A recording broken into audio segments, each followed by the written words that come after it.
മരം കയറി പെണ്ണും കലിപ്പൻ പോലീസും. രചന ബുഷൈറ നിലമ്പൂർ. അവതരണം ഷാഹുൽ മലയിൽ. Editing Faisal C M Nooncheri. മോളെ ലച്ചു, ലച്ചു, ഈ പെണ്ണിത് എവിടെയാ? എന്താമ്മേ? ആ പാത്രങ്ങളൊക്കെ ഒന്ന് കഴുകി വെക്ക്. ഞാനിവിടെ ജോലി ചെയ്യുന്ന കാണുന്നില്ലേ? എന്തെങ്കിലും ഒന്ന് ചെയ്തെന്ന് എന്നെ ഒന്ന് സഹായിച്ചൂടെ നിനക്ക്? എനിക്കൊന്നും വയ്യ, അമ്മ തന്നെ ചെയ്തോ എന്ന് പറഞ്ഞ് തുള്ളിച്ചാടി പോയി അവൾ. കൂലിപ്പണിക്കാരൻ ദിവാകന്റെയും ഭാനുമതിയുടെ ഏകമകളാണ് ലക്ഷ്മി എന്ന ലിച്ചു. BA മലയാളം 2ാം വർഷ വിദ്യാർത്ഥിയാണ് അവൾ. കുട്ടിത്തം മാറാത്ത ഒരു സുന്ദരി. കോളേജില്ലാത്ത സമയങ്ങളിൽ കൊച്ചുകുട്ടികളോടൊപ്പം പാടത്തും പറമ്പിലും മാവിന്മേലും പേരമരത്തിലും ചാമ്പമരത്തിലും കയറിയിറങ്ങലാണ് പെണ്ണിന്റെ പ്രധാന ജോലി.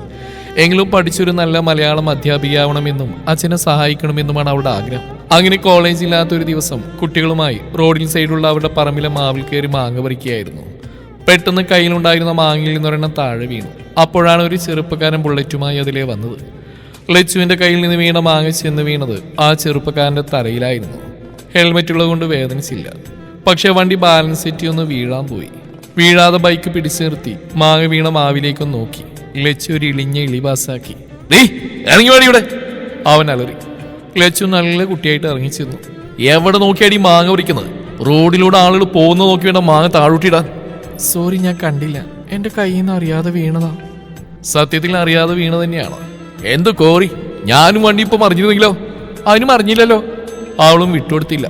മ എന്ന് മൂളിക്കൊണ്ട് വണ്ടിയുമായി അവിടെ നിന്ന് പോയി. ഏതാടാ അവൻ? ഇവിടെയൊന്നും കണ്ടിട്ടില്ലല്ലോ, അവൾ കുട്ടികളോട് ചോദിച്ചു. ഞങ്ങൾക്കറിയില്ല. കുട്ടികൾ അവിടെ നിന്നും പോയി. ലച്ചു വീട്ടിലേക്കും. വൈകുന്നേരം ഉമ്മർത്ത് അച്ഛനെ കാത്തു നിൽക്കുന്ന ഒരു പതിവാണ് പെണ്ണിന്. ഒന്നുമല്ല, അച്ഛൻ ജോലി കഴിഞ്ഞ് വരുമ്പോൾ എന്തെങ്കിലും പലഹാരപ്പൊതി അവൾക്കായി കൊണ്ടുവരുന്ന പതിവാണ്. പെണ്ണ് അതിനുള്ള കാത്തിരിപ്പാണ്.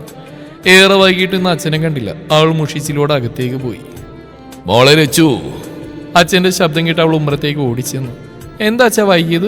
മോളെ കവലയിൽ ഒരു അടിപിടി നടന്നു. പോലീസ് വന്ന് അടിപിടി കൂടിയവരൊക്കെ കൊണ്ടുപോയി. അത് നോക്കിയെന്ന് സമയം പോയത് അറിഞ്ഞില്ല. ഇന്ന് ആ മാനിക്കാന്റെ കടയിൽ ഉഴുന്നുവട അമ്മക്കും കൊടുക്ക്. പലഹാരപ്പൊതിയുമായി അവൾ അകത്തേക്ക് പോയി. അപ്പോഴാണ് ഭാനുമതി ചായയുമായി അങ്ങോട്ട് വന്നത്. ദിവാകരേട്ടാ, ഇതാ ചായ. എന്തെങ്കിലും നേരം വൈകിയേ? ദിവാകരൻ കവലയിൽ നടന്നെല്ലാം പറഞ്ഞു. ഭാനു, നമ്മുടെ സ്റ്റേഷനിൽ പുതിയ രസി വന്നിട്ടുണ്ട്. നല്ല ഉഷീരുള്ള ആളാ. എന്താ ഒരു തലയെടുപ്പും പെരുമാറ്റവും. കവലയിൽ പ്രശ്നം ഉണ്ടാക്കിയവരെ തൂക്കിയെടുത്ത് വണ്ടി കയറ്റിന്ന് കാണായിരുന്നു.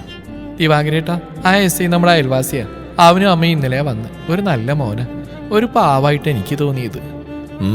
നീ കണ്ടിട്ടില്ലല്ലോ കവലയിൽ നടന്ന് എന്ന് പറഞ്ഞ് ദിവാകരൻ കുളിക്കാൻ പോയി. ഭാനുമതി അടുക്കളയിലേക്കും പോയി. പിറ്റേന്ന് പതിവ് പോലെ അവൾ ക്ലാസ്സിലേക്ക് പോയി. അങ്ങനെ 2 ദിവസം കഴിഞ്ഞു. ഒരു ദിവസം കോളേജിലേക്ക് പോകാൻ മുറ്റത്തേക്ക് ഇറങ്ങിയതും തൊട്ടടുത്ത ആൾ താമസമില്ലാത്ത വീട്ടിൽ നിന്ന് ബുള്ളറ്റിന്റെ ശബ്ദം കേട്ടതും അവൾ തിരിഞ്ഞു നോക്കി.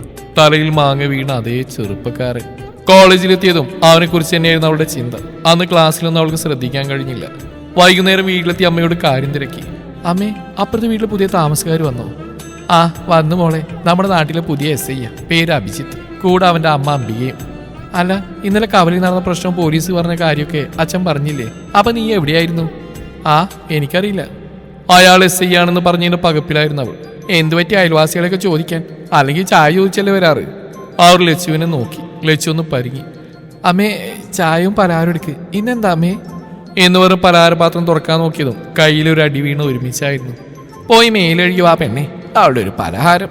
ഇനി അവിടെ നിന്നാൽ ശരിയാവില്ലെന്ന് മനസ്സിലാക്കി അവൾ മേല് കഴുകാൻ പോയി. 2 ദിവസം കൂടെ അങ്ങനെ കടന്നുപോയി. ഒരു ദിവസം അവളും കൂട്ടുകാരി ശ്രീവിദ്യയും കോളേജ് വിട്ട് വീട്ടിൽ പോകാൻ ബസ് കാത്ത് നിൽക്കുകയായിരുന്നു. തൊട്ടടുത്ത് +2 പഠിക്കുന്ന വിദ്യാർത്ഥിനികളെ ലച്ചുവിന്റെ കോളേജിലെ ആൺകുട്ടികൾ ശല്യം ചെയ്യുന്നുണ്ട്. കോളേജിലെ എല്ലാ വൃത്തികേടുള്ള പിള്ളേരായിരുന്നു അവർ. ലച്ചുവും ശ്രീവിദ്യ കണ്ടതും അവർ അങ്ങോട്ട് ചെന്നു. അവിടെ ഒരു പെൺകുട്ടിയുടെ ഷോൾ വലിക്കുന്ന കോളേജിലെ വില്ലനായ നിതീഷിനെയാണ് കാണുന്നത്. അവൾ അവരുടെ അടുത്തേക്ക് ചെന്നു. നിതീഷിന്റെ കയ്യിൽ കയറി പിടിച്ചു. ഷോൾ വാങ്ങി ആ പെൺകുട്ടി കൊടുത്തു. പെട്ടെന്ന് ലച്ചുവിന്റെ കവിളത്തൊരു അടി വീണു. അടി കിട്ടിയ കവിൾ ഒരു കൈ കൊണ്ട് പൊത്തിപ്പിടിച്ച് മറ്റേ കൈ കൊണ്ട് നിതീഷിന്റെ കവിളിൽ ഒരു അടി കൊടുത്തു. പെട്ടെന്നുള്ള അടിയിൽ അവനൊന്ന് പതറി. പെട്ടെന്ന് തന്നെ സ്വഭാവത്തിൽ വന്ന് നിതീഷ് അവിടെ മുടിക്കുത്തിന് പിടിച്ചു. നീ എന്നെ അടിക്കാറായോ? നിനക്ക് ഞാൻ കാണിച്ചിരാടി. ആൾക്ക് നന്നായി വേദനിക്കുന്നുണ്ടായിരുന്നു. വീട്ടിൽ എന്റെ മുടിയെന്ന് ഒരു പെൺകുട്ടിയുടെ ഷോൾ താൻ വലിച്ചിരുന്ന് ഞാൻ കണ്ടു നിൽക്കണോ? ഇത്രയും ആളുകളുടെ മുമ്പിൽ വെച്ച് പെൺകുട്ടിയോട് ഇങ്ങനെ പെരുമാറാൻ നാളല്ലേ നിനക്ക്? നിർത്തടി. ഞാൻ എങ്ങനെ പെരുമാറണം തീരുമാനിക്കുന്നത് ഞാനാ, അല്ല നീയല്ല. നീ എന്നെ പഠിപ്പിക്കാൻ വരണ്ട. ഈ രംഗം കണ്ടുകൊണ്ടാണ് SI അഭിജിത്ത് അതിലെ വന്നത്. ആൾക്കൂട്ടം കണ്ട് അവൻ അവിടേക്ക് ചെന്നു. എന്താ പ്രശ്നം? സാറേ എന്ന് വിളിച്ച് ആൾക്കൂട്ടത്തിൽ നിന്ന് ഒരുത്തൻ ഉണ്ടായതെല്ലാം പറഞ്ഞു. എന്നിട്ടൊരു പെൺകുട്ടിയെ ഉപദ്രവിക്കുന്നത് നോക്കി നിൽക്കുകയാണോ നിങ്ങളൊക്കെ? അത് സാറേ, ആ പയ്യനിച്ചിരി പശക. സാറേ, അവനോട് നേരിടാനൊന്നും ഭയക്കും എല്ലാവരും. പോരാത്തിന് അവൻ്റെ ചേട്ടന് ഗുണ്ടാത്തലവനാ. രാഷ്ട്രീയത്തിനും സ്വാധീനമുണ്ടേ. ഒരു പ്രശ്നത്തിൽ നിൽക്കാൻ എല്ലാവരും ഒന്ന് ഭയക്കും. ആ പെൺകുട്ടിക്ക് ഇതൊന്നും അറിയില്ല എന്നാ തോന്നുന്നത്. അല്ലെങ്കിൽ വെറുതെ നിന്നിരുന്ന് അവളിതിൽ തലയിടാൻ പോവോ? നിങ്ങളൊക്കെ ഇങ്ങനെ പേടിക്കുന്ന അവൾക്ക് ധൈര്യം. ആ പെൺകുട്ടി കാണിച്ച ധൈര്യം പോലും കൂടി നിൽക്കുന്ന ഇത്രയും പേര് കാണിച്ചില്ലല്ലോ എന്ന് പറഞ്ഞ് നിതീഷിന്റെയും ലച്ചുവിന്റെ അടുത്തേക്ക് അവൻ ചെന്നു. അവൻ പോലീസ് യൂണിഫോമിലായിരുന്നു. അഭിജിത്തിനെ കണ്ട നിതീഷ് ലച്ചുവിന്റെ തലയിൽ നിന്ന് കൈയെടുത്ത് അവളെ ആൾക്കൂട്ടത്തിലേക്ക് ഒറ്റ തള്ളു. പ്രതീക്ഷിക്കാതെയുള്ള തള്ളായതിനാൽ അവൾ ആൾക്കൂട്ടത്തിൽ പോയി വീണു. കൂടെ 2-3 പേരും വീണു. അതുകൊണ്ട് തന്നെ നിതീഷിന്റെ എതിരാളിയെ അഭിജിത്ത് കണ്ടിരുന്നില്ല. എന്നറിയിക്കൊണ്ട് അഭിജിത്ത് നിതീഷിന്റെ കോളിൽ ചെന്ന് പിടിച്ചു. അവന് നല്ലപോലെ കൈകാര്യം ചെയ്തു. അപ്പോഴേക്കും ലച്ചു വീണെടുത്ത് എഴുന്നേറ്റ് നിതീഷിനെ കൈകാര്യം ചെയ്യുന്ന അഭിജിത്തിനെ കണ്ടതും അവളുടെ കണ്ണുകൾ പുറത്തേക്ക് തള്ളി. നിതീഷ് ഒരു പരുവമായതും അഭിജിത്ത് കോൺസ്റ്റബിളിനെ വിളിച്ച് വണ്ടിയുമായി വരാൻ പറഞ്ഞു. അപ്പോഴേക്കും ആളുകളെല്ലാം പിരിഞ്ഞിരുന്നു. ലച്ചുവും ശ്രീവിദ്യയും ബസ് സ്റ്റാൻഡിലേക്ക് തന്നെ പോയിരുന്നു. ജീപ്പുമായി കോൺസ്റ്റബിൾ വന്നതും നിതീഷിനെ കൊണ്ടുപോയി. അഭിജിത്ത് തന്റെ വണ്ടിയുമായി അടുത്തേക്ക് വന്നു. വണ്ടിയുമായി പോവാൻ നിന്നു ബസ് സ്റ്റാൻഡിൽ നിൽക്കുന്ന ലച്ചുവിനെ അവൻ കണ്ടു. അവളെ ഒന്ന് തുറിച്ചു നോക്കി വണ്ടിയുമായി പോയി. അവന്റെ തുറിച്ചോട്ടവും ലച്ചുവിന്റെ പേടിയോടെയുള്ള നൃത്തവും കണ്ടതും ശ്രീവിദ്യ അവളോട് ചോദിച്ചു, എന്താണ് നിന്നെ തുറിച്ചു നോക്കുന്നത്? നിനക്ക് അയാളെ പരിചയമുണ്ടോ? അതേടി, അയാൾ എൻ്റെ വീടിൻ്റെ അടുത്തുള്ള ഭാസ്കർ മുതലാളിയുടെ പഴയ വീട്ടിലാണ് താമസം. നമ്മുടെ നാട്ടിലെ പുതിയ SI കഴിഞ്ഞ ആഴ്ചയിലാണ് ജോയിൻ ചെയ്ത്. ആണോ? എന്തായാലും ആള് സൂപ്പറാ. നീ കണ്ടില്ലേ എന്നാ പെർഫോമൻസ്? നല്ല കലിപ്പം പോലീസ്. അവളൊന്ന് മൂളി. അയൽവാസിയായിട്ട് എന്താ അയാൾ നിന്നെ തുറിച്ചു നോക്കുന്നത്? മാത്രമല്ല നിനക്കെന്താടി ഒരു പരിങ്ങല്? സത്യം റെഡി, എന്താ കാര്യം? അതിരി എന്ന് പറഞ്ഞ അവൾ ഉണ്ടായതെല്ലാം പറഞ്ഞു കഴിഞ്ഞതും ശ്രീവിദ്യ പരിസരം മറന്ന് പൊട്ടിച്ചിരിച്ച് മറ്റുള്ളവരെല്ലാം അവരെ തന്നെ ഉറ്റുനോക്കി. എല്ലാവരും അവരെ ശ്രദ്ധിക്കുന്നുണ്ടെന്ന് തോന്നിയതും പിന്നെ അവർ മിണ്ടാ നിന്നു. ബസ് വന്ന് അവർ വീട്ടിലേക്ക് പോയി. രണ്ടാൾക്കും ഒരേ ബസ്സിലാണ് പോവേണ്ടത്. തൊട്ടടുത്തുള്ള 2 സ്റ്റോപ്പുകളായിട്ടാണ് ഇറങ്ങേണ്ടത്. ലച്ചു വീട്ടിലെത്തി. ചായ കുടിച്ചുകൊണ്ടിരുന്നപ്പോൾ അമ്മയോട് ബസ് സ്റ്റാൻഡിൽ നടന്ന് പറഞ്ഞു. അഭിജിത്തിന്റെ പെർഫോമൻസ് പറഞ്ഞു. ദൈവമേ, അങ്ങനെയൊക്കെ നടന്നോ? ആ ചെറുക്കനെ കണ്ട ഒരു പാവാന്നാ തോന്നണേ. മോളെ, നീ ഒന്ന് സൂക്ഷിച്ചോ. നീ പറഞ്ഞു വെച്ച് നോക്കുമ്പോൾ ആ നിതീഷ് എന്ന് പറയുന്ന ആൾ ചില്ലറക്കാരനല്ല. അതൊന്നും പ്രശ്നമില്ലമ്മേ, ഞാൻ സൂക്ഷിച്ചോളാം. പിറ്റേ ദിവസം കോളേജിലേക്ക് അവൻ ബസ് സ്റ്റാൻഡിലേക്ക് നടക്കുകയായിരുന്നു ലച്ചു. പെട്ടെന്നൊരു ബുള്ളറ്റ് തന്റെ അടുത്ത് വന്ന് നിർത്തി. ആൾ റോഡിന്റെ സൈഡിലേക്ക് മാറി നിന്നു. അവൻ ഹെൽമെറ്റ് ഊരി അവളെ നോക്കി. വല്ല മാവിലും മറ്റും കയറിയാണെന്ന് മറ്റുള്ളവർക്ക് ബുദ്ധിമുട്ടുണ്ടാക്കുകയും മറ്റുള്ളവരോട് കയർത്ത് സംസാരിക്കണം എന്നുള്ള മിടുക്കാണല്ലോ. ഇന്നലെ നിങ്ങളുടെ മുമ്പിൽ വെച്ചല്ലേ ഒരാളൊരു പെൺകുട്ടിയുടെ മോശമായിട്ട് പെരുമാറിയതും അത് കണ്ട് വേറൊരു പെൺകുട്ടി പ്രതികരിച്ചും. ആ കുട്ടിയെ കണ്ടുപിടിക്ക്. ഒന്നുമില്ലെങ്കിൽ സ്വയരക്ഷയെങ്കിലും ഒരു ധൈര്യം വേണം പെൺകുട്ടികൾക്ക്. അത് കേട്ടതും അവൾ അവനെ തന്നെ നോക്കി. ഇയാളിതെന്ത് കോക്കനട്ടാ പറയുന്നതെന്ന അർത്ഥത്തിൽ. നിന്നോട് ആരെങ്കിലും പറഞ്ഞോ ഞാൻ ആപത്തിൽ പെട്ടിരിക്കാൻ രക്ഷിക്കണമെന്ന്? ഇത് തന്നെയാ ഞാൻ പറഞ്ഞു. ആവശ്യമില്ലാതെ മറ്റുള്ളവരുടെ മെക്കിട്ടെടുക്കാൻ നല്ല സാമർത്ഥ്യം നിനക്ക്. അത് കേട്ടത് അവൾക്ക് ദേഷ്യം വന്ന് അവനെ തുറച്ചു നോക്കി പേടിപ്പിക്കുന്നോടി മരം കയറി. നിന്നെ എന്ന് പറഞ്ഞപ്പോഴേക്കും അവൻ വണ്ടിയെടുത്ത് പോയിരുന്നു. കോളേജിലെത്തിയ നിതീഷിന്റെ ഗ്യാങ് അവളെയും ശ്രീവിദ്യയും വളഞ്ഞു. അതിലൊരുത്തൻ, നീ കാണാൻ നിതീഷ് പോലീസ് പിടിയിലായത് അതിന് നിന്നെ കൈകാര്യം ചെയ്യാൻ അറിയാനിട്ടല്ല. അവൻ പറഞ്ഞിട്ടുണ്ട് നിന്നെ അവന് വേണമെന്ന്. അവൻ എന്നും ജയിലിൽ തന്നെ കിടക്കില്ല. അവന്റെ ചേട്ടൻ നിനക്കറിയാലോ, വലിയ വലിയ പാർട്ടിക്കാർക്ക് തല്ലാനും കൊല്ലാനും നടക്കുന്നവനാ. അവന്റെ അനിയനെ തൊട്ടം നിന്നെ വെറുതെ വിടുന്ന എനിക്ക് തോന്നുന്നുണ്ടോ? നിതീഷ് ജയിലിൽ നിന്ന് ഇറങ്ങിക്കോട്ടെ, രണ്ടാളും കൂടെ നിനക്കുള്ള വിരുന്നൊരുക്കുന്നുണ്ട്. അത് കേട്ടത് അവളാകെ ഭയന്നു. അതവളുടെ മുഖത്ത് പ്രകടമാവുകയും ചെയ്തു. ഇപ്പൊ നീ ക്ലാസ്സിൽ പോയിക്കോ എന്ന് പറഞ്ഞ് അവരവിടെ നിന്ന് പോയി. ലച്ചു, ഇനി എന്ത് ചെയ്യടി? വല്ലാത്ത ഊരാക്കുടുക്കിലാണല്ലോ പെട്ട്. എനിക്ക് ഏത് സമയത്ത് അങ്ങനെയൊക്കെ പ്രതികരിക്കാൻ തോന്നിയത്? എനിക്കറിയില്ലടി. ഇനിയിപ്പോ പറഞ്ഞിട്ട് കാര്യമില്ല, വരുന്നിടത്ത് വെച്ച് കാണാം. അച്ഛനെയും അമ്മയും ഓർക്കുമ്പോഴാണ് അവർക്ക് ഞാനല്ലേ ഉള്ളൂ. നീ വാ, നമുക്ക് ക്ലാസ്സിലേക്ക് പോവാം എന്ന് പറഞ്ഞ് അവർ ക്ലാസ്സിലേക്ക് നടന്നു. അന്ന് പിന്നെ വേറെ പ്രശ്നമൊന്നും ഉണ്ടായില്ല. വലിയ കുഴപ്പമൊന്നുമില്ലാതെ ഒരാഴ്ച കടന്നുപോയി. ഈ ഒരാഴ്ചയിൽ അവൻ ലച്ചുവിനെ കാണുമ്പോഴെല്ലാം എന്തെങ്കിലും പറഞ്ഞ് ചൊറിയാൻ ചെല്ലും. അവളും വിട്ടുകൊടുക്കില്ല. ലാസ്റ്റ് മരം കയറി പെണ്ണെ എന്ന് വിളിച്ച് ചുണ്ടിലൊരു ചിരിയും ഒളിപ്പിച്ച് പോവും. അതിന് നിതീഷ് ജയിലിൽ നിന്ന് റിലീസായി കോളേജിൽ വന്ന ദിവസം ലച്ചുവും ശ്രീവിദ്യ ഇന്റർവെൽ സമയത്ത് പുറത്തൂടെ നടക്കുകയായിരുന്നു. നിതീഷും കൂട്ടിയുടെ അടുത്തേക്ക് വന്നു. ലച്ചുവും ശ്രീവിദ്യയും പേടിച്ച് കൈകോർത്ത് പിടിച്ചു. നിതീഷ് ലച്ചുവിന്റെ കയ്യിൽ കയറി പിടിച്ച് മുന്നോട്ട് നിർത്തി. നീ എന്തെഴുതിയടേ? ഞാൻ ജീവിതകാലം മുഴുവൻ ജയിലിൽ കിടക്കുന്നോ? അപ്പോഴേക്കും കുട്ടികളെല്ലാം വട്ടം കൂടിയിരുന്നു. അത് കണ്ടതും നിതീഷിന്റെ കൂട്ടുകാരൻ, നിതീഷ് അവളെ ഇപ്പൊ ഇടാ, നമുക്ക് പുറത്തുനിന്ന് നോക്കാം. കുട്ടികളെല്ലാം ശ്രദ്ധിക്കുന്നു, അറിയാലോ. ഇപ്പൊ തന്നെ ഒരുപാട് പരാതികളുണ്ട്. ഓരോന്നിനും സസ്പെൻഷനും ലാസ്റ്റ് വാർണിംഗ് തന്നിട്ടുണ്ട്. ഇനി എന്തെങ്കിലും പ്രശ്നം ഉണ്ടായാൽ ഡിസ്മിസ് ചെയ്യുന്നു. പരീക്ഷ വരെ എഴുതാൻ സമ്മതിക്കില്ലെന്ന്. അത് കേട്ടത് അവൻ ചുറ്റും നോക്കി. അവളുടെ കൈവിട്ട് അവിടെ നിന്ന് പോയി. ലച്ചു ഉച്ചക്ക് തലവേദന എന്നും പറഞ്ഞ് വീട്ടിൽ പോയി. വീട്ടിലെത്തിയത് അമ്മയോട് തലവേദന എന്ന് പറഞ്ഞ് അവളുടെ മുറിയിൽ കയറി കഥകടച്ച് കിടന്നു. വൈകുന്നേരം അച്ഛൻ വന്ന് വിളിച്ചിട്ട് അവൾ എഴുന്നേറ്റില്ല. അവളുടെ മനസ്സിൽ അവൾക്ക് എന്തെങ്കിലും പറ്റിയാൽ അച്ഛനും അമ്മയ്ക്കും പിന്നെ ആരാവുള്ളൂ എന്നായിരുന്നു ഭയം. രാത്രി അമ്മ വന്ന് അത്താഴം കഴിക്കാമെന്ന് വിളിച്ചതും അമ്മയുടെ മടിയിൽ തലവെച്ച് പൊട്ടിക്കരഞ്ഞു. മോളെ, എന്താ മോളെ, എന്തു പറ്റി? ഏയ്, ഒന്നുമില്ല അമ്മ. പിന്നെ എന്തിനാ നീ കരയുന്നത്? അമ്മ നിർബന്ധിച്ചപ്പോൾ അവൾ കാര്യം പറഞ്ഞു. അമ്മ അവളെ സമാധാനപ്പെടുത്തി. മോളെ, നമ്മൾ തെറ്റൊന്നും ചെയ്തിട്ടില്ലല്ലോ. അപ്പൊ നമ്മളെ ദൈവം കൈവിടില്ല. ദൈവത്തിനോട് പ്രാർത്ഥിക്കാൻ നമുക്ക്. നീ ഇപ്പം അത്താഴം കഴിക്കാമോ? അല്ലെങ്കിൽ അച്ഛന് വിഷമാവും. എഴുന്നേൽക്കും മോളെ. അവൾ എഴുന്നേറ്റ് ഭക്ഷണം കഴിക്കാൻ ചെന്നു. എന്തു പറ്റി മോളെ? എന്തായിരുന്നു ഞാൻ വന്നപ്പോഴേക്കും കിടന്ന്? ഒന്നുമില്ല അച്ഛാ, ക്ലാസ് കഴിഞ്ഞ് വന്നപ്പോൾ ഒരു തലവേദന. ആണോ? എന്നാ നമുക്ക് ഹോസ്പിറ്റലിൽ പോവാം. വേണ്ട അച്ഛാ, ബാമ ഉരുട്ടി, ഇപ്പൊ കുഴപ്പമില്ല. ഒരു തലവേദന എന്ന് പറഞ്ഞപ്പോഴേക്കും അച്ഛൻ്റെ ആ വേവലാതി ഓർത്തു അവൾ. പിറ്റേ ദിവസം രാവിലെ എഴുന്നേറ്റ് കുളിച്ച് അമ്പലത്തിൽ പോയി നന്നായിരുന്നു പ്രാർത്ഥിച്ചു. വീട്ടിൽ വന്ന് കോളേജിലേക്ക് പോയി. പിന്നീട് 1.5 മാസം നിതീഷിനെ കൊണ്ട് ശല്യമൊന്നും ഉണ്ടായില്ല. ലച്ചു അതെല്ലാം വിട്ട് അവളുടേതായ ലോകത്തായിരുന്നു. ഒരു ദിവസം ക്ലാസ് കഴിഞ്ഞ് വീട്ടിലേക്ക് നടന്നു വരികയായിരുന്നു. റോഡ് സൈഡിൽ ഒരു ബ്ലാക്ക് സ്കോർപ്പിയോ നിർത്തിയിട്ടിരിക്കുന്ന അവളുടെ ശ്രദ്ധയിൽപ്പെട്ടു. അവളത് നോക്കി വേവലാതിയോടെ മുന്നോട്ട് നടന്നു. അത് കടന്നുപോയതും അവളൊന്ന് ആഞ്ഞു ശ്വാസം വിട്ടു. പക്ഷെ അവളെ പിന്തുടർന്ന് വരുന്ന അവൾ ശ്രദ്ധിച്ചില്ല. കാറ് വന്ന് അവളെ ചാരി നിർത്തി. ഒരാൾ ഡോറിന്ന് അവളുടെ മുഖത്തേക്ക് എന്തോ സ്പ്രേ ചെയ്തു. അപ്പോൾ തന്നെ അവളുടെ ബോധം മറഞ്ഞു. അവളുമായി ആ കാറ് മുന്നോട്ട് പോയി. ലച്ചുവിന്റെ വീട്ടിൽ ലച്ചു വരുന്ന സമയം കഴിഞ്ഞതും അമ്മയ്ക്ക് വേവലാതിയായി. എങ്കിലും സ്പെഷ്യൽ ക്ലാസ് ഉണ്ടാവുന്ന ഇത് സമാധാനിച്ചു. വൈകുന്നേരം അച്ഛൻ വന്നിട്ടില്ല, ലച്ചു വന്നിട്ടില്ലെന്ന് മനസ്സിലായ ലച്ചുവിന്റെ അമ്മ അച്ഛനോട് പറഞ്ഞു. അതെ, മോളെ ഇതുവരെ എത്തിയിട്ടില്ല. അവളെവിടെ പോവാനാ? അവളുടെ കൂട്ടുകാരികളുടെ അടുത്തേക്ക് പോയി കാണും. ഞാൻ ഒന്ന് വിളിച്ചു നോക്കാം എന്ന് പറഞ്ഞ് ഫോൺ എടുത്ത് ശ്രീവിദ്യയുടെ നമ്പറിലേക്ക് വിളിച്ചു.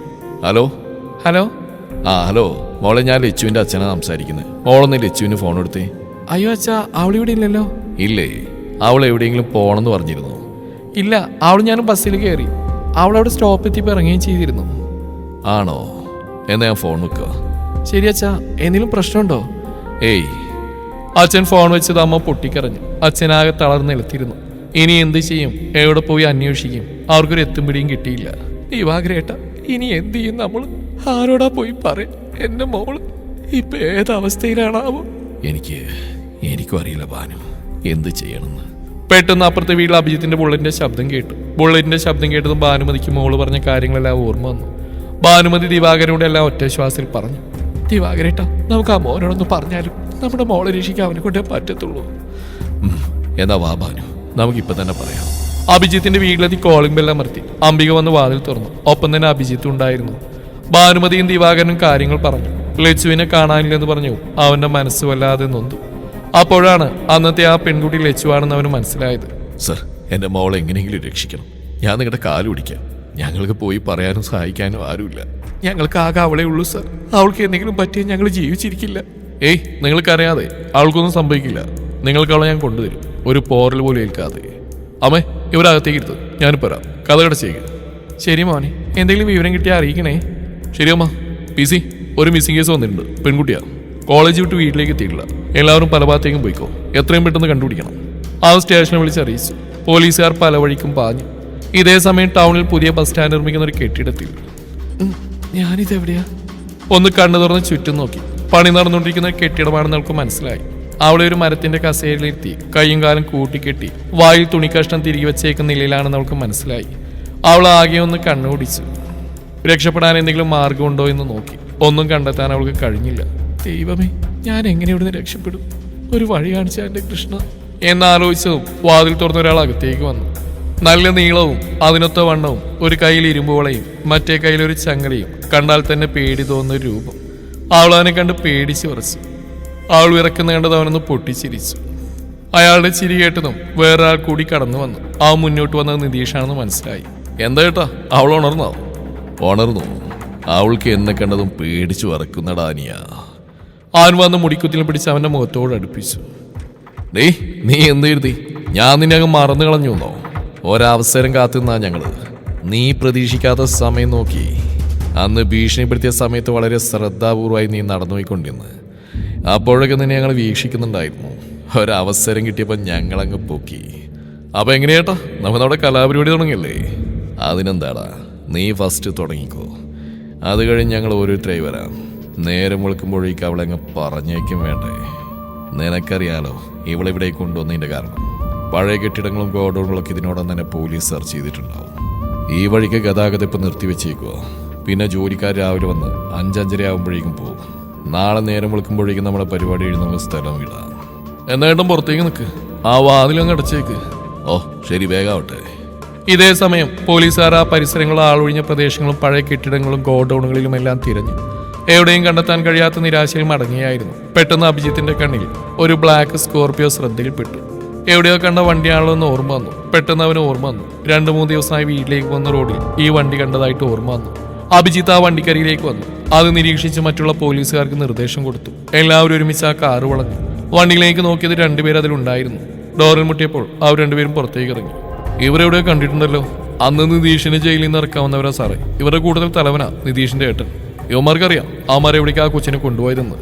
പറയണം, അവന്മാരെവിടെയാ? ഞങ്ങൾക്കറിയില്ല. നിങ്ങൾക്ക് അറിയോന്ന് ഞാൻ നോക്കട്ടെ. അവന്മാർ ആ റോഡിലിട്ട് 4 പഞ്ച് ചെയ്തപ്പോഴേക്കും അവർ സത്യം പറഞ്ഞു. യുവമാരെ കൊണ്ടുപോവാ എന്നും പറഞ്ഞ അഭിജിത്ത് ഒരു ഓട്ടമായിരുന്നു. അവിടെ എത്തിയതും ഒറ്റ ചവിട്ടിൽ വാതിൽ 2 പിളർന്നു. അപ്പോൾ കണ്ട കാഴ്ച, നിതീഷ് തന്റെ ഷർട്ട് ഊരിക്കളഞ്ഞ് ലച്ചുവിന്റെ അടുത്തേക്ക് തന്റെ കാമക്കണ്ണുകൾ കൊണ്ട് അവളെ ഒന്നാകെ നോക്കി അവളുടെ അടുത്തേക്ക് ചെന്നു. എന്നലറിക്കൊണ്ട് പുറം നോക്കി ഒരു ചവിട്ടി കിട്ടിയത് ഒരുമിച്ചായിരുന്നു. അപ്പോഴേക്കും മറ്റു പോലീസുകാർ അവിടെ എത്തിയിരുന്നു. പോലീസുകാരിൽ ഒരാൾ വന്ന് ലച്ചുവിന്റെ കയ്യിലെയും കാലിലെയും കെട്ടഴിച്ചു. കൈ ഫ്രീ ആയതും വായിലെ തുണികൾ അവൾ തന്നെ പുറത്തെടുത്തു. അപ്പോഴേക്കും നിതീഷിന്റെ ഏട്ടൻ അവിടെ എത്തിയിരുന്നു. സാറേ, അവളെ ഞങ്ങൾക്ക് തന്നേക്ക്, എന്നിട്ട് വന്ന വഴിയെ പോവാൻ നോക്ക്. അതാ സാർമാർക്കും ഞങ്ങൾക്കും നല്ലത്. ചി എന്തു പറയണ നീ എന്ന് പറഞ്ഞ അവരുടെ നെഞ്ചിന് തന്നെ ഒരു ചവിട്ടായിരുന്നു. പിന്നെ അവിടെ ഇടിയുടെ പൊടി പൂരമായിരുന്നു. 4 പേരെയും തൂക്കിയെടുത്ത് മറ്റു പോലീസുകാർ സ്റ്റേഷനിലേക്ക് പോയി. ഇതെല്ലാം കണ്ട് കെട്ടിയിട്ട കസേരയിൽ തന്നെ ഇരിക്കുകയായിരുന്നു ലച്ചു. മറ്റുള്ളവർ പോയത് അഭിജിത്ത് പറഞ്ഞു, വാ വീട്ടിലേക്ക് വാ. എഴുന്നേൽക്കാൻ നോക്കിയതും അവൾക്ക് തലവിറ്റുന്ന പോലെ തോന്നി. സർ, എനിക്കിതിരി വെള്ളം വേണം. ക്ഷീണം കാരണം അവളുടെ ശബ്ദം വളരെ പതുക്കെയായിരുന്നു. എന്താ എന്ന് പറഞ്ഞ് തിരിഞ്ഞു നോക്കിയതും ഒരു ഭാഗത്തേക്ക് ചിരിയുന്നവളെയാണ് കണ്ടത്. ചെന്ന് കയ്യിൽ പിടിച്ച് അവന്റെ നെഞ്ചിലേക്ക് അവൾ വീണിരുന്നു. അവളെയും എടുത്ത് ആ കെട്ടിടത്തിന്റെ താഴെ എത്തി. അപ്പോഴാണ് ബുള്ളറ്റിനാണല്ലോ വന്നതെന്ന് ആലോചിച്ച്. ഇനി എന്തു ചെയ്യും? പെണ്ണിനെ കാണാതെ തീരുന്നയായിരുന്നു. കണ്ട സന്തോഷത്തിലും അവളുടെ അച്ഛനും അമ്മയ്ക്കും വാക്കുകൊടുത്തു ആലോചിച്ച ഞാൻ തന്നെ ഏൽപ്പിക്കാനുള്ള കൊതി കൊണ്ടാ മറ്റുള്ളവരെല്ലാവരെയും പറഞ്ഞു വിട്ട്. ഇനിയിപ്പോൾ എന്തു ചെയ്യും? അവൻ ചുറ്റും നോക്കി. ദൂരെ ഒരു ഹോസ്പിറ്റൽ ബോർഡ് കണ്ടു. അവളെ എടുത്ത് അങ്ങോട്ട് നടന്നു. ഹോസ്പിറ്റലിലെത്തി അത്യാഹിത വിഭാഗം ഒപ്പിയിലേക്ക് അവളെയും കൊണ്ട് ഓടി ബെഡിലായി കിടത്തി. ഡോക്ടർ വന്ന് നോക്കി. പേടിക്കാനൊന്നുമില്ല, BP ലോ ആയതാ, ഒരു ഇഞ്ചക്ഷൻ എടുത്താൽ മതി, ഒരു ട്രിപ്പ് ഇടാം, അത് കഴിഞ്ഞ് നോക്കട്ടെ, എന്നിട്ട് ഒബ്സർവ് ചെയ്തിട്ട് പറയാം. ഇഞ്ചക്ഷൻ എടുത്ത് ട്രിപ്പ് പകുതിയായതും അവൾ മേലെ കണ്ണ് ചിമ്മി തുറന്നു. കണ്ണ് തുറന്ന് അവളെ തന്നെ ഇമച്ചിമ്മ മറന്ന് നോക്കി നിൽക്കുന്നവനെയാണ് കണ്ടത്. സർ. അപ്പോഴാണ് അവന് സ്ഥലകാലബോധം വീണ്. അവളൊന്ന് ചിരിച്ചു. അവനും അവളൊന്ന് ചിരിച്ചു. എന്താ, എന്തെങ്കിലും വേണോ? സർ, സാറിന്റെ ഫോൺ തരുമോ? അച്ഛൻ്റെ ഫോണിലേക്ക് വിളിക്കാനാ. അവരോട് എന്നെ കാണാതെ വിഷമിക്കുന്നുണ്ടാവും. പേടിക്കണ്ട, അവരെ ഞാൻ അറിയിച്ചിട്ടുണ്ട്. നിന്നെ ഇവിടെ എത്തിച്ച് ഡോക്ടർ നിന്നെ പരിശോധിച്ചതിന് ശേഷം പുറത്തുപോയി അവർ അറിയിച്ചു. എന്നാൽ നമുക്ക് പോവാം സർ. പോവാം, ഈ ട്രിപ്പ് കഴിയട്ടെ, എന്നിട്ട് ഡോക്ടർ വന്ന് നോക്കണം, എന്നാലേ പോകാൻ പറ്റൂ. അവൾ പിന്നെയൊന്നും പറഞ്ഞില്ല. ഞാൻ ജ്യൂസ് വാങ്ങിത്തരാം, കഴിക്കാനെന്താ വേണ്ട? എനിക്കൊന്നും വേണ്ട. അന്താ വേണ്ടാത്ത? ഇഷ്ടമല്ലേ? എനിക്കിഷ്ടമല്ല സർ. അച്ഛനെ കാത്ത് ഉമ്മറത്തിരിക്കുന്ന അച്ഛൻ വന്നിരുന്ന കൈകളും വാങ്ങി അകത്തേക്ക് ഓടുന്നു. പിന്നെ ആരാണാവോ? അവളൊരു ചമ്മിയെ ചിരിയിരിച്ചു. ഞാനെന്തെങ്കിലും വാങ്ങിയിട്ട് വരാം. അവൻ പുറത്തേക്ക് പോയി. അവൾ ഓർക്കുകയായിരുന്നു, കാണുമ്പോഴെല്ലാം കട്ടക്കലിപ്പിൽ നിൽക്കുന്ന ഇയാൾക്ക് ഇങ്ങനെയൊരു മുഖമുണ്ടോ? ഒരു കുസൃതി ചിരിയും കെയറിങ്ങും. അവൾ അതോർത്ത് ചുണ്ടിലൊരു പുഞ്ചിരി വിരിഞ്ഞപ്പോഴേക്കും ആപ്പിൾ ജ്യൂസും നല്ല ചൂടുള്ള ഉള്ളിവടയും കൊണ്ടുവന്നു. ഇന്നാ കഴിക്ക് എന്ന് പറഞ്ഞ് കയ്യിലുള്ള അടുത്തുള്ള ടേബിളിൽ വെച്ച് അവളെ താങ്ങി പിടിച്ച് എഴുന്നേൽപ്പിച്ചു. ആ സമയം 2 പേരുടെയും കണ്ണുകൾ തമ്മിൽ ഉടക്കി. അവൾ ആ ജ്യൂസ് ഉള്ളിവടയെല്ലാം കഴിച്ചു. അപ്പോഴേക്കും ഡോക്ടർ വന്നിരുന്നു. ഇപ്പൊ എങ്ങനെയുണ്ട് മോളെ? ഇപ്പൊ കുഴപ്പമൊന്നുമില്ല സർ. എന്നാ പിന്നെ ഈ ട്രിപ്പ് കഴിഞ്ഞു പോവാം മിസ്റ്റർ അഭിജിത്ത്. അഭിജിത്ത്, ഇപ്പൊ കുഴപ്പമൊന്നുമില്ല, എല്ലാം കണ്ട് പേടിച്ചിൽ പറ്റിയതാ. ഇത് കഴിഞ്ഞ് പോവാം. Okay sir, thank you. It's okay. അതും പറഞ്ഞാൽ തോളിൽ തട്ടി ഡോക്ടർ പോയി. നീടിരി, ഞാൻ വണ്ടിയായിട്ട് വരാം എന്ന് പറഞ്ഞ് വണ്ടി എടുക്കാൻ പോയി. വണ്ടിയുമായി വന്നതും ട്രിപ്പ് കഴിഞ്ഞതും ഒരുമിച്ചായിരുന്നു. അവർ പുറത്തിറങ്ങി വണ്ടി പാർക്ക് ചെയ്ത പാർക്കിംഗ് ഏരിയയിലേക്ക് നടന്നു. നടക്കുന്നതിനിടയിൽ അവളെ പിടിക്കാൻ നോക്കിയതും വേണ്ട, എനിക്കിപ്പോൾ കുഴപ്പമൊന്നുമില്ല, ഞാൻ നടന്നോളാം. അവനൊരു കുസൃതി ചിരിയോടെ മുന്നോട്ട് നടന്നു. വണ്ടിയിൽ 2 പേരും ഉടനീളം മൗനമായിരുന്നു. ലച്ചു വണ്ടിയിൽ പരമാവധി അകലം പാലിച്ചും അവനെ പിടിക്കാതെയുമാണ് ഇരിക്കുന്നത്. ഇതെല്ലാം അവൻ ശ്രദ്ധിക്കുന്നുണ്ടായിരുന്നു. ദൂരെയുള്ളൊരു ഗട്ടർ അവന്റെ ശ്രദ്ധയിൽപ്പെട്ടതും അവനൊരു കുസൃതി തോന്നി. വണ്ടി ഒന്ന് അല്പം സ്പീഡ് കൂട്ടി ആ ഗട്ടറിലേക്ക് ഒരൊറ്റ ചാട്ടം. പെട്ടെന്ന് അവൾ പരമാവധി ചേർന്നിരുന്ന് അവന്റെ തോളിൽ കൈവച്ച്. അവനൊന്ന് ചിരിച്ചു. അവൾക്ക് കാര്യം മനസ്സിലായി. അവൻ മനഃപൂർവ്വം ചാടിച്ചതാണെന്ന്. അവൾ വീണ്ടും ആദ്യയിരുന്ന പാടെ ഇരുന്നു. നീങ്ങിരിക്കണ്ട, നമ്മുടെ കേരളത്തിലെ റോഡല്ലേ, ഇനിയുണ്ടാവും ഗട്ടറുകൾ. അത് സാലിന് സർ, നോക്കി ഓടിച്ചാൽ മതി. പിന്നെ അവർക്കിടയിൽ മൗനം. അവളുടെ മനസ്സ് അച്ഛനെയും അമ്മയും കാണുമെന്നായിരുന്നു. അങ്ങനെ അവർ വീട്ടിലെത്തി. വണ്ടിയുടെ ശബ്ദം കേട്ടതും അച്ഛനും അമ്മയും പുറത്തേക്ക് ഇറങ്ങി. അച്ഛാ, അമ്മേ എന്ന് പറഞ്ഞ് അവരെ കെട്ടിപ്പിടിച്ചു. എന്താ മോളെ, എന്താ ഉണ്ടായത്? എന്റെ പൊന്നു മോളെ, നിനക്ക് എന്തെങ്കിലും പറ്റിയോ? ഹോസ്പിറ്റലിൽ നിന്ന് എന്താ പറഞ്ഞ്? അങ്ങനെ 100 കാര്യങ്ങൾ ഒരുമിച്ച് ചോദിച്ചു. ഇവരുടെ സ്നേഹപ്രകടനം കണ്ടിരുന്ന അംബികാമ്മയുടെ അഭിജിത്തിനെ കണ്ണു നിറഞ്ഞു. അത് ഇപ്പോഴൊന്നും കഴിയില്ലെന്ന് മനസ്സിലാക്കിയ അഭിജിത്ത് പറഞ്ഞു, അതെ മോളെ കിട്ടിയില്ലേ, ഇനി അകത്തോട്ടിരുന്ന് സംസാരിക്കാം. അപ്പോഴാണ് അവരെ വീക്ഷിക്കുന്നത്. അയ്യോ സാറേ, മോളെ കണ്ട സന്തോഷത്തിൽ സാറിനോട് നന്ദി പറയാൻ മറന്നു. ഒരുപാട് നന്ദിയുണ്ട് സാറേ. സാറില്ലായിരുന്നെങ്കിൽ ഞങ്ങൾക്ക് ഞങ്ങളുടെ മോളിങ്ങനെ ജീവനോടെ കിട്ടില്ലായിരുന്നു. ഒരുപാട് നന്ദിയുണ്ട്. ഏയ് നന്ദിയൊന്നും വേണ്ട. പിന്നെ ഈ സാറേ എന്നുള്ള വിളി നിർത്തിയാൽ മതി. അഭിജിത്ത് എന്നാ പേര്. അഭിന്ന് അടുപ്പുള്ളവർ വിളിക്കുന്നത്. നിങ്ങളും അങ്ങനെ തന്നെ വിളിച്ചോളൂ. പിന്നെ മുറ്റത്തുനിന്ന് മതി, ഇനി അകത്തിരുന്ന് സംസാരിക്കാം. അയ്യോ വേണ്ട സാർ. അല്ല അഭി, ഇപ്പം തന്നെ ഒരുപാട് വൈകി, ഇനി നിൽക്കുന്നില്ല. പോയി കുളിച്ച് ഭക്ഷണം കഴിച്ച് കിടക്കണം. നാളെ ജോലിക്ക് പോകാനുള്ളതാ എന്ന് പറഞ്ഞ് 3 പേരും തിരിഞ്ഞു പോകാൻ നിന്നു. അതെ ഒന്ന് നിന്നേ. അഭി അടുത്ത് വന്നു. നിങ്ങളുടെ ഫോണും തന്നേ. എന്താ മോനെ? ഒന്നുമില്ല, എന്നെ നമ്പർ സേവ് ചെയ്യാനാ. അച്ഛൻ ഫോൺ കൊടുത്തു. അബി എന്നും കൂടെ ഒരു ലവ് സിമ്പിളും സേവ് ചെയ്തു. എന്നിട്ട് ഫോൺ കയ്യിൽ കൊടുത്തു. ഈ ചുവന്ന ചിഹ്നമുള്ളതാ എന്റെ നമ്പർ എന്ന് പറഞ്ഞ ലച്ചുവിനെ നോക്കിയവൻ. പെട്ടെന്ന് കിട്ടാനാ ഒരടയാളം വെച്ച്. എന്താവശ്യമുണ്ടെങ്കിൽ എന്നെ വിളിക്കണം. എന്നെ ഒരു മകനെ പോലെ കണ്ടാൽ മതി. എന്നാ ശരി മോനെ എന്ന് പറഞ്ഞ് 3 പേരും അവിടെ നിന്ന് പോയി. മോനെ, എന്താ ലവ് സിമ്പിൾ ഒരു ചുവന്ന അടയാളം? എന്താണ് ആകമത്തെ ഒരു സ്പെല്ലിംഗ് മിസ്റ്റേക്ക്? എന്താ ഉദ്ദേശം? എന്തുദ്ദേശം? അവർക്ക് സഹായത്തിന് ആരുമില്ല എന്ന് പറഞ്ഞ് അറിയുന്നുണ്ടില്ലേ? അതോർത്ത് എന്താ ആവശ്യമില്ലെങ്കിലും വിളിക്കാൻ പറഞ്ഞു. അതിലെന്താ അത്ര തെറ്റ്? അതിലൊരു തെറ്റുമില്ല. നമുക്ക് നോക്കാം. ഓ, ഈ അമ്മയുടെ ഒരു കാര്യം. അമ്മ പോയി ഭക്ഷണം എടുത്ത് വെച്ചേ, വിശന്നിട്ട് പോയാ ഞാൻ ഒന്ന് ഫ്രഷായി വരാം എന്ന് പറഞ്ഞ അവൻ റൂമിലേക്ക് പോയി. റൂമിലെത്തിയത് അവൻ കട്ടിലേക്ക് ഒറ്റ മറിച്ചിലായിരുന്നു. പിന്നെ അവൻ ഇന്ന് നടന്ന കാര്യങ്ങൾ, അവിടെ അച്ഛനും അമ്മയോടെ വന്ന് അവൾ കാണാനില്ലെന്ന് കരഞ്ഞു പറഞ്ഞ മുതൽ തൊട്ട് മുമ്പ് നടന്ന കാര്യങ്ങൾ വരെ ഒന്ന് പതിയെ ഓർത്തെടുത്തു. കാണാനില്ല എന്ന് പറഞ്ഞ് കണ്ടിട്ടുന്നവർ അവൻ അനുഭവിച്ച മാനസിക സംഘർഷം ഇപ്പോൾ ഊഹിക്കാൻ കഴിയുന്നില്ല. നിതീഷിന്റെ മനസ്സിൽ അവളുമൊത്തുള്ള നിമിഷങ്ങൾ മനസ്സിൽ വന്നു. അവന്റെ ചുണ്ടിൽ ഒരു പുഞ്ചിരി വിരിഞ്ഞു. ഒരുമിച്ചുള്ള ബൈക്ക് യാത്ര അവൻ അത്രയ്ക്ക് ആസ്വദിച്ചിരുന്നു. അപ്പോഴാണ് അമ്മയുടെ ആഹാരം വിളമ്പി വെച്ചുള്ള വിളി വന്നത്. ഒരു ചിരിയോടെ തന്നെ അവൻ ആഹാരം കഴിക്കാൻ പോയി. അപ്പയും അമ്മയും അവനെ ശ്രദ്ധിക്കുന്നുണ്ടായിരുന്നു. പിറ്റേ ദിവസം രാവിലെ ലച്ചുവിന്റെ വീട്ടിൽ. അമ്മ അമ്മ എന്താ മോളെ, എന്തു പറ്റി? അമ്മേ, ഇന്നലെ എന്നെ കൊണ്ടുപോയതൊരു കാറിലാ. ആ കാറിലായിരിക്കും എൻ്റെ ബാഗും പുസ്തകങ്ങളില്ല. ഇനി ഞാനിങ്ങനെ കോളേജിൽ പോവും. അത് ശരിയാണല്ലോ, ഇനി എന്തു ചെയ്യും? വേറെ ബുക്കും ബാഗും ഒക്കെ വാങ്ങാന്ന് വെച്ചാ അതൊക്കെ നിനക്ക് എഴുതിയെടുക്കണ്ടേ? ഭാനുമതി ഒന്ന് ഇടവീർപ്പെട്ടു. അമ്മേ, അവരെല്ലാം പോലീസ് കസ്റ്റഡിയിലല്ലേ? അപ്പുറത്തെ ആളോട് ചോദിച്ചാലോ? ശരിയാണല്ലോ, ഒരു കാര്യം ചെയ്യ്, നീ ഇപ്പൊ തന്നെ കാപ്പിയും പലഹാരം കഴിച്ച് പോവാൻ നോക്ക്. അമ്മേ, ഞാനോ? അല്ല പിന്നെ അച്ഛൻ ജോലിക്ക് പോയില്ലേ? അമ്മ പോയിക്കോ. ഞാൻ എന്ത് ചെയ്യാനാ, വെറുതെ സമയം പോവാന്നല്ലാതെ. നീ ആവുമ്പോൾ സ്റ്റേഷനിൽ പോയി ബാഗ് കൊടുത്ത് കോളേജിൽ തന്നെ പോവാം. നീ തന്നെ ചെല്ല്. ശരി. അവൾ അവൻ്റെ മുമ്പിൽ ചെല്ലാൻ തീരെ താല്പര്യമില്ലായിരുന്നു. കാരണം അവന് ആ നോട്ടം തന്നെയായിരുന്നു. മറ്റൊരു നിവൃത്തിയില്ലാതെ അവൾ തന്നെ പോയി. അബിയുടെ വീട്ടിലെത്തി കോളിംഗ് ബെൽ അമർത്തിയതും അമ്മ വന്ന് വാതിൽ തുറന്നു. അമ്മേ, ഇവിടെ സാറുണ്ടോ? ആരാമേ എന്ന് വിളിച്ച് അവനും പുറത്തേക്ക് വന്നു. ലച്ചുവിനെ കണ്ടത് അവന്റെ കണ്ണുകൾ തിളങ്ങി. ഇതാ ഒരാൾ സാറുണ്ടോന്ന് ചോദിച്ച്, അല്ല സാറുണ്ടോന്ന് ചോദിച്ച് വന്നിരിക്കുന്നു. അതിന് ഈ കുട്ടിയുടെ സാറ് ഇവിടെയാണോ പഠിപ്പിക്കാൻ വരാറ്? ആണോ അബി? അപ്പോഴേക്ക് അബി അവളെ തന്നെ നോക്കി നിൽക്കുകയായിരുന്നു. അത് കണ്ടിട്ട് ലച്ചു തലയുയർത്തി നോക്കുന്നേ ഇല്ല. എന്താമ്മേ ഇത്, വീട്ടിലേക്ക് ഒന്നൊരാൾ അകത്തേക്ക് ക്ഷണിക്കുന്നില്ലേ? ശരിക്കും ഞാൻ ആ കാര്യം വിട്ടുപോയതാ. സാറിന് ഈ കുട്ടിയെയും കണ്ടപ്പോൾ അതിലെങ്കിൽ ലയിച്ചു നിന്നാ. അമ്മേ ഒരു പ്രത്യേക ഈണത്തിൽ വിളിച്ചു. സോറി മോളകത്തേക്ക് വാ. അവൾ അകത്ത് കയറിയതും ഒരു സോഫയിലായി അവൻ ഇരുന്നു. നേരെ മുമ്പിലെ സോഫ കാണിച്ച് അവളോട് അതിലിരിക്കാൻ പറഞ്ഞു. ഒന്നും അടിച്ചിട്ടാണെങ്കിലും അവൾ അതിലിരുന്നു. അവളുടെ വെപ്രാളം കണ്ട് അവൻ ചിരി അടക്കി പിടിച്ച് ഒരു ചെറിയ ഗൗരവത്തോടെ അവളോട് ചോദിച്ചു, എന്താ എന്തെങ്കിലും പ്രശ്നമുണ്ടോ? അത് എൻ്റെ ബാഗും ബുക്കിൽ അവിടെ കാറിപ്പെട്ടിട്ടുണ്ട്. അത് കിട്ടാൻ എന്തെങ്കിലും മാർഗമുണ്ടോ? ആ വണ്ടിയിലുണ്ടെന്ന് ഉറപ്പുണ്ടോ? ഉറപ്പില്ല. എൻ്റെ മുഖത്ത് സ്പ്രേ ചെയ്യുന്നവരെ എൻ്റെ കയ്യിൽ ബാഗ് ഉണ്ടായിരുന്നു. വണ്ടിയിലുണ്ടെങ്കിൽ അത് സ്റ്റേഷനിലുണ്ടാവും. എന്നാ പിന്നെ നീ സ്റ്റേഷനിലേക്ക് പോയില്ലേ? അവളെയും കൊണ്ട് പോ. വേണ്ട, ഞാൻ ബസ്സിന് വന്നോളാം. അതെന്തിനാ ബസ്സിൽ പോകുന്നത്? അവന് നീ ഒരു സ്ഥലത്തേക്കല്ലേ പോകുന്നത്. അതുകൊണ്ട് ഈ അമ്മ പറയുന്ന കേട്ട് രണ്ടാളും ഒരുമിച്ച് പോയാൽ മതി. അമ്മയൊന്ന് കടുപ്പിച്ച് പറഞ്ഞു. ശരി അമ്മേ, ഞാൻ അമ്മയോട് പറഞ്ഞിട്ട് വരാം. അതും പറഞ്ഞ് അവൾ പുറത്തേക്ക് പോയി. അബി അമ്മയെ കെട്ടിപ്പിടിച്ചൊരു ഉമ്മ കൊടുത്തു.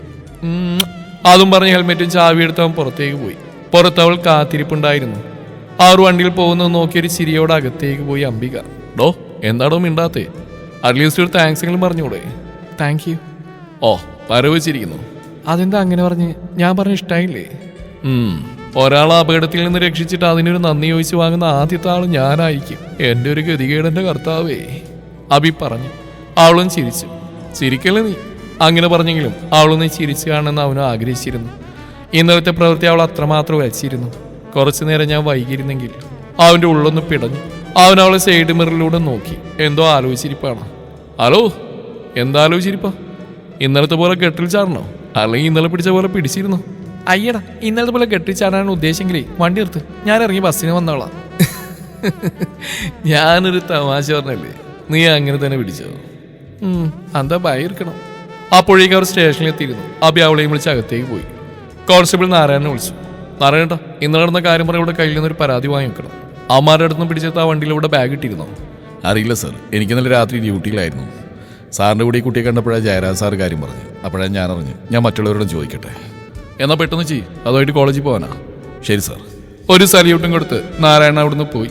നാരായണൻ ജയരാജ് സാറിനോട് ചോദിച്ചു. ജയരാജ് ഒരലമാരയിൽ നിന്ന് ബാഗുമായി വന്നു. സർ, ഇതാ ബാഗ്. അവിടെ കൈ കൊടുക്കും. അവനൊരു അർജന്റ് ഫയൽ നോക്കിക്കൊണ്ടിരിക്കുന്നതിനിടെ പറഞ്ഞു. അയാൾ അവിടെ കൈകൾ കൊടുത്തു. ജയരാജ്, നിങ്ങൾ കൊണ്ടുപോയി പരാതി എഴുതി വാങ്ങിക്കും. ശരി സർ. ലച്ചു, നീ ചെല്ല്. പരാതി കൊടുക്കുമ്പോഴേക്കും ഞാൻ ഈ ഫയൽ ചെക്ക് ചെയ്ത് വരാം. ഞാൻ തന്നെ കോളേജിൽ വിടാം. അയ്യോ വേണ്ട സർ, പരാതി കൊടുത്ത് ബസ്സിൽ പോയിക്കോളാം. അവൻ അവളെ ഒന്ന് കനപ്പിച്ച് നോക്കി. അവൾ വേഗം അവിടുന്ന് എഴുന്നേറ്റ് പോയി. അവൾ പരാതി കൊടുത്തപ്പോഴേക്കും അവൻ പുറത്തെത്തിയിരുന്നു. പരാതിയും കൊടുത്ത് അവൻ തന്നെ അവളെ കോളേജിലേക്ക് എത്തിച്ചു. ക്ലാസ്സിലെത്തിയും ശ്രീവിദ്യയും മറ്റു കൂട്ടുകാരെ അവളെ പൊതിഞ്ഞിരുന്നു. ഇന്നലെ നടന്നറിയാം. ക്ലാസ്സിലാകെ ശ്രീവിദ്യ തന്നെ പാട്ടാക്കിയിരുന്നു. ലച്ചു ഉണ്ടായതെല്ലാം പറഞ്ഞു. അങ്ങനെ അന്നത്തെ ദിവസം വരെ കുഴപ്പമൊന്നുമില്ലാതെ കടന്നുപോയി. ലച്ചുവിൻ്റെ വീട്ടിൽ. ലച്ചു, മോളെ എഴുന്നേൽക്ക്, ഇന്ന് അമ്പലത്തിൽ പോയിട്ട് വേണം കോളേജിലേക്ക് പോവാൻ, പിറന്നാളല്ലേ. മുറ്റത്ത് വർക്കൗട്ട് ചെയ്ത് നിൽക്കുന്ന അബി അത് കേട്ടു. എന്താ അമ്മേ, അമ്പലത്തിലേക്ക് വൈകുന്നേരം പോയാൽ പോരെ? പറ്റില്ല, രാവിലെ തന്നെ പോകണം. ഈ അമ്മയുടെ ഒരു കാര്യം എന്ന് പറഞ്ഞവൾ കുളിക്കാൻ പോയി. കുളി കഴിഞ്ഞ് ചുവപ്പും കറുപ്പും കലർന്ന ധാവണി സെറ്റും കൊടുത്ത് കണ്ണിൽ നീട്ടി വരച്ച കൺമഷിയും നെറ്റിലൊരു ചെറിയ കറുത്ത പൊട്ടും മുടി രണ്ട് സൈഡിൽ നിന്ന് അല്പം എടുത്തൊരു ചെറിയ ക്രാബും വെച്ച് മുടി വിടർത്തി മുല്ലപ്പൂവും വെച്ച് അമ്പലത്തിൽ പോയി വരുന്ന ലച്ചുവിനെ അബി തന്നെ മുറിയിലെ ബാൽക്കണിയിൽ നിന്നും കണ്ടിരുന്നു. അവളെ തന്നെ കണ്ണെടുക്കാതെ നോക്കി നിന്നവൻ. അവനുള്ള ചായയുമായി വന്ന അമ്മ ഇത് കണ്ടു. ആരാ മോനെ? അമ്മേ, അത് നോക്കി. അവൻ ചൂണ്ടിക്കാണിച്ചിടത്തേക്ക് അവരും നോക്കി. അവരുടെ കണ്ണിടർന്നു. വെറുതെ അല്ല എൻ്റെ മോൻ കണ്ണെടുക്കാതെ നോക്കിക്കൊണ്ട് നിൽക്കുന്നത്. എടാ, ഇങ്ങനെ ദൂരേക്ക് നോക്കി വെള്ളം ഇറക്കിയൊക്കെ മതി. ഇതിനൊരു തീരുമാനം വേണ്ടേ? വേണമേ, എത്രയും പെട്ടെന്ന് തീരുമാനം വേണം. അത് പറഞ്ഞ് ചായയുമായി അവൻ അവിടുന്ന് പോയി. അന്ന് കോളേജ് വിട്ട് ബസ് ഇറങ്ങി നടന്നു വരികയായിരുന്നു അവളുടെ ചാരെ ബുള്ളറ്റ് വന്ന് നിർത്തി. വാ, വന്ന് വണ്ടി കയറി. വേണ്ട, ഞാൻ നടന്നു പോയിക്കോളാം. നിന്നോട് കയറാനാ പറഞ്ഞു, കയറുന്നു എന്നല്ല. അവൾ പിന്നെ ഒന്നും മിണ്ടാ നല്ല കുട്ടിയായി വണ്ടി കയറി. വണ്ടി മുന്നോട്ടെടുത്തു. നീ ഇന്ന് അമ്പലത്തിൽ പോയി വരുന്നുണ്ടല്ലോ, ഇന്നെന്തെങ്കിലും വിശേഷമുണ്ടോ? അവൻ അറിയാത്ത ഭാഗത്തിൽ ചോദിച്ചു. എന്തെങ്കിലും വിശേഷം ഉണ്ടെങ്കിൽ എനിക്ക് അമ്പലത്തിൽ പോകാൻ പറ്റൂ, അല്ലാതെ പോകാൻ പറ്റില്ലേ? ഓ എൻ്റെ പൊന്നോ, ഞാനൊന്നും ചോദിച്ചില്ല.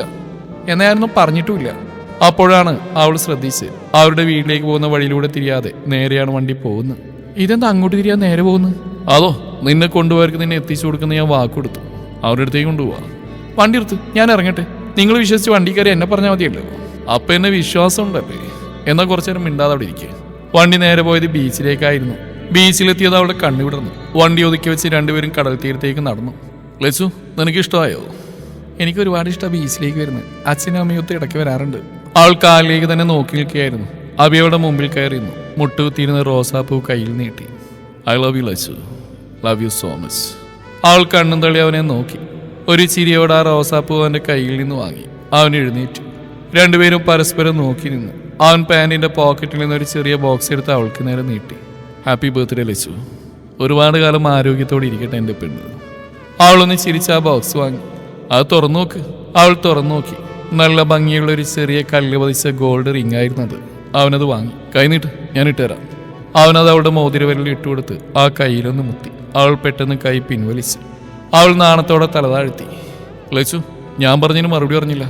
അവൾ തന്നെ മുഖത്തേക്ക് നോക്കി. എന്തും മറുപടി എന്ന അർത്ഥത്തിൽ. അതെ, ഞാൻ തൊട്ടുമുമ്പ് റോസാപ്പൂ എന്ന് പറഞ്ഞില്ലേ, അതിൻ്റെ മറുപടി ഇട്ടില്ലെന്നാ പറഞ്ഞ്. അവൾ തലതാഴ്ത്തിയൊരു നാണത്തോടെ പറഞ്ഞു. എനിക്കിഷ്ടം. പിന്നെ എൻ്റെ ബർത്ത്ഡേ ആണെന്ന് എങ്ങനെ അറിഞ്ഞു? അതോ, നമുക്ക് ഏറ്റവും വേണ്ടപ്പെട്ട ഒരാളുണ്ടെങ്കിൽ അവരുടെ എന്ത് വിശേഷം നമ്മെ അറിയിക്കാൻ ഒരു വഴി ദൈവം നമുക്ക് കാണിച്ചു തരും. അങ്ങനെ അറിഞ്ഞാൽ ഞാൻ.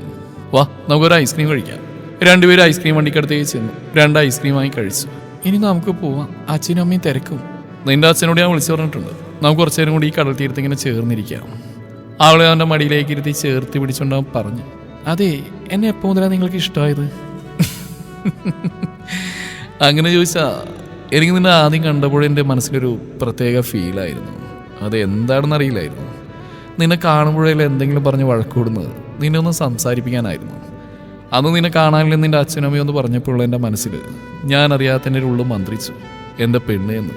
അന്ന് ഏറെ വൈകിട്ട് നിന്നെ കാണാൻ കഴിയാതെ അറിഞ്ഞെൻ്റെ മാനസികാവസ്ഥ എനിക്ക് പറഞ്ഞാൽ മനസ്സിലാവില്ല. നിന്നെ കണ്ടുകിട്ടിയപ്പോൾ ഓടി വന്ന് കെട്ടിപ്പിടിച്ചൊരു ഉമ്മ തരാൻ എനിക്ക് തോന്നിയത്. അതും പറഞ്ഞ് അവളുടെ കവിളിൽ അവനൊരു ഉമ്മ കൊടുത്തു. അവളൊന്ന് പതറി ചുറ്റുമൊന്ന് നോക്കി. പെട്ടെന്ന് സ്ഥലകാലബോധം വന്ന പോലെ അവൻ്റെ മടിയിൽ നിന്ന് എഴുന്നേറ്റു. ലച്ചു എഴുന്നേൽക്കില്ലേ, എനിക്കിനിയും പറയാനുണ്ട്. വേണ്ട, ഞാൻ ചോദിച്ചതിന് ഉത്തരം കിട്ടി, ഇനി ഇവിടുന്ന് ശരിയാവില്ല എന്ന് പറഞ്ഞ് അവൾ ആ മണൽപ്പരപ്പിലൂടെ നടന്നു. അവനവിടുന്ന് എഴുന്നേറ്റ് അവളുടെ അടുത്തേക്ക് ചെന്നു. രണ്ടുപേരും കൈകോർത്ത് പിടിച്ച് നടന്നു. ഇനി വീട്ടിൽ പോവാം, നേരെ ഒത്തിരി വൈകി. എന്നാൽ ശരി, എൻ്റെ പെണ്ണ് പറഞ്ഞാൽ കേൾക്കണ്ടേ. അവൻ ബൈക്കിനടുത്തേക്ക് നടന്നു. അവർ ബൈക്കിൽ കയറി. ഇത്തവണ അവൾ അവനെ ചേർന്നിരുന്നു. തോളിൽ കൈവച്ചു. അവൻ ആ കൈ എടുത്ത് അവൻ്റെ വയറിൽ വെച്ചു. വണ്ടി മുന്നോട്ടെടുത്തു. അഭി നേരെ അവൻ്റെ വീട്ടിലേക്കാണ് പോയത്. മുറ്റത്ത് വണ്ടി നിർത്തിയതും അവൾ ഇറങ്ങി. ജിത്തുവേട്ടാ, ഇനി ഞാൻ പോട്ടെ. അവൻ അവളെ കൈകൾ പിടിച്ച് മുന്നോട്ട് നിർത്തി. നീ എന്താ വിളിച്ചേ? ജിത്തുവേട്ടാന്ന്. ഒന്നുകൂടെ വിളിച്ച്. ജിത്തുവേട്ടാ പോരെ? ഇപ്പൊ ആദ്യം കണ്ട മരം കയറിയായല്ലോ, പോടാ എന്ന് പറഞ്ഞ് പോവാൻ നിന്നു. അവൻ ബൈക്കിൽ നിന്നിറങ്ങി അവളെ പിടിച്ചു വെച്ചിരുന്നു. എവിടേക്കാ പോകുന്നു? എൻ്റെ കൂടെ വാ, അമ്മയ്ക്ക് മരുമോളെ കാണിച്ചു കൊടുക്കട്ടെ, അല്ലെങ്കിൽ എൻ്റെ അമ്മ എനിക്ക് വേറെ പെണ്ണ് തരും. അത് കേട്ടത് അവളവനെന്ന് കടുപ്പിച്ച് നോക്കി. അയ്യോ, ഇങ്ങനെ നോക്കാതെ എൻ്റെ മരം കയറി എന്ന് പറഞ്ഞ് അവളുടെ കൈയും പിടിച്ച് അകത്തേക്ക് കയറി. അകത്ത് കയറുന്ന ലൈറ്റുകളെല്ലാം പ്രകാശിക്കുകയും വർണ്ണക്കടലാസുകൾ അവരുടെ ദേഹത്തേക്ക് വീഴുകയും ചെയ്തു. അവൾ ചുറ്റും നോക്കി. അവിടെ അച്ഛനും അമ്മയും കൂടെ ജിത്തുവേട്ടൻ്റെ അമ്മയും 4 പേര് ഒരുമിച്ച് ഹാപ്പി ബർത്ത്ഡേ ലച്ചു എന്ന് പറഞ്ഞു. പിന്നെ കേക്ക് മുറിക്കലും കൊടുക്കലും സമ്മാനം കൊടുക്കലും എല്ലാം ആയിരുന്നു. എല്ലാം കഴിഞ്ഞ് ലച്ചുവിൻ്റെ അച്ഛൻ്റെ അടുത്തേക്ക് അവൻ ചെന്നു. അച്ഛാ, എനിക്കൊരു കാര്യം പറയാനുണ്ട്. വേണ്ട മോനെ, ഞങ്ങൾക്ക് എല്ലാം അറിയാം. മോൻ്റെ അമ്മ ഞങ്ങളോട് പറഞ്ഞു. ഞങ്ങളുടെ മോള് നിനക്ക് തരുന്നതിൽ ഞങ്ങൾക്ക് പൂർണ്ണ സമ്മതം. അവൾ നിന്റെ കയ്യിൽ സുരക്ഷിതയായിരിക്കുന്ന ഞങ്ങൾക്ക് ഉറപ്പുണ്ട്. എന്നാ പിന്നെ വൈകിക്കേണ്ട, എത്രയും പെട്ടെന്ന് നമുക്ക് നടത്താം. എന്തു പറയുന്നു? അബിയുടെ അമ്മ പറഞ്ഞു. അമ്മേ, അത് വേണോ? എൻ്റെ പഠിത്തം കഴിഞ്ഞിട്ട് പോരെ? ലച്ചുവിൻ്റെ അമ്മ പറഞ്ഞു. അത് വേണ്ട, കല്യാണം കഴിഞ്ഞാലും പഠിക്കാലോ, അല്ലെങ്കിൽ ഇതുപോലെ ഏത് സമയം കറക്കം തന്നെയാവും. അമ്മേ. അത് ശരിയാ മോളെ, പഠിത്തം കഴിഞ്ഞു പോരെ.